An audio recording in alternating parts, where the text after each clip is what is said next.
दोस्तों, जब हम नया काम शुरू करते हैं तो हमें नकारात्मक मानसिकता वाले लोग आकर हमें हतोत्साहित करने लगते हैं। वे भविष्य की परेशानियां और समस्याएं गिनाकर हमारा हौसला तोड़ने की कोशिश करते हैं। कई बार हम उनकी बातों में आकर अपना काम उसी स्थिति में छोड़ देते हैं। तो दोस्तों, आपके लिए एक ऐसी सुंदर सी कहानी लेकर आया हूँ। आई होप आपको पसंद आएगी। तो दोस्तों, चलिए स्टार्ट करते हैं। एक मकड़ी अपना जाला बनाने के लिए उपयुक्त स्थान की तलाश में थी। वह चाहती थी कि उसका जाला ऐसे स्थान पर हो जहां ढेर सारे कीड़े मकोड़े और मक्खियां आकर फंसे। इस तरह वह मजे से खाती पीते और आराम करते अपना जीवन व्यतीत करना चाहती थी। उसे एक घर के कमरे का कोना पसंद आ गया और वह वहां जाला बनाने की तैयारी करने लगी। उसने जाला बुनना शुरू ही किया था कि वहां से गुजर रही एक बिल्ली उसे देखकर जोर जोर से हंसने लगी। मकड़ी ने जब बिल्ली से उसके हंसने का कारण पूछा तो बिल्ली बोली, मैं तुम्हारी बेवकूफी पर हंस रही हूँ। तुम्हें दिखाई नहीं पड़ता कि ये स्थान कितना साफ सुथरा है? यहाँ ना कीड़े मकोड़े हैं ना ही मक्खियाँ। तुम्हारे जाले में कौन फंसेगा?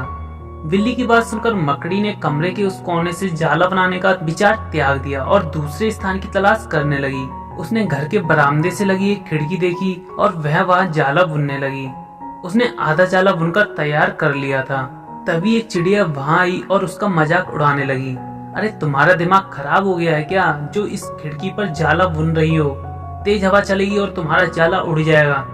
मकड़ी को चिड़िया की बात सही लगी। उसने तुरंत खिड़की पर जाला बुनना बंद किया और दूसरा स्थान ढूंढने लगी। ढूंढते ढूंढते उसकी नजर एक पुरानी अलमारी पर पड़ी। उस अलमारी का दरवाजा थोड़ा खुला हुआ था। वह वहां जाकर जाला बुनने लगी। तभी एक कॉकरोच वहां आया और उसे परामर्श देते हुए बोला, इस स्थान पर जाला बनाना व्यर्थ है। यह अलमारी बहुत पुरानी हो चुकी है और कुछ ही दिनों में इसे बेच दिया जाएगा। तुम्हारी सारी मेहनत बेकार जाएगी। मकड़ी ने कॉकरोच का परामर्श मान लिया और अलमारी में जाला बनाना बंद कर दूसरे स्थान की खोज करने लगी। लेकिन इन सब के बीच पूरा दिन निकल चुका था। वह थक गई थी और भूख प्यास से उसका हाल बेहाल हो चुका था। अब उसमें इतनी हिम्मत नहीं रह गई थी कि जाला बना सके। थक हार कर वह एक स्थान पर बैठ गई। वहीं एक चींटी भी बैठी हुई थी। हारी थकी मकड़ी को देख चींटी बोली, मैं तुम्हें सुबह से देख रही हूँ। तुम जाला बुनना शुरू करती हो और दूसरों की बातों में आकर उसे अधूरा ही छोड़ देती हो।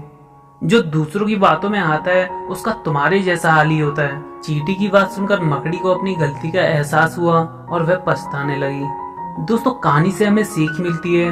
अक्सर ऐसा होता है कि हम नया काम शुरू करते हैं और नकारात्मक मानसिकता के लोग आकर हमें हतोत्साहित करने लगते हैं। वे भविष्य की परेशानियां और समस्याएं गिनाकर हमारा हौसला तोड़ने की कोशिश करते हैं। कई बार हम उनकी बातों में आकर अपना काम उस स्थिति में छोड़ देते हैं जब वह पूरा होने की कगार पर होता है और बाद में समय निकल जाने पर हम पछताते रह जाते हैं। आवश्यकता है कि जब भी हम कोई नया काम शुरू करें तो पूर्ण सोच विचार कर करें और उसके बाद आत्मविश्वास और दृढ़ निश्चय के साथ उस काम में जुट जाएं। काम अवश्य पूरा होगा। जीवन में सफलता प्राप्त करनी है तो लक्ष्य के प्रति ऐसा ही दृष्टिकोण रखना होगा।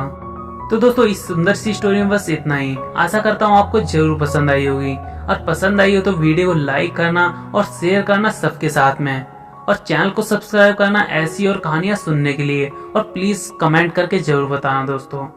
तो दोस्तों, मिलते हैं अगली वीडियो में नई कहानी के साथ में। तब तक के लिए बाय, टेक केयर दोस्तों, अपना ख्याल रखना।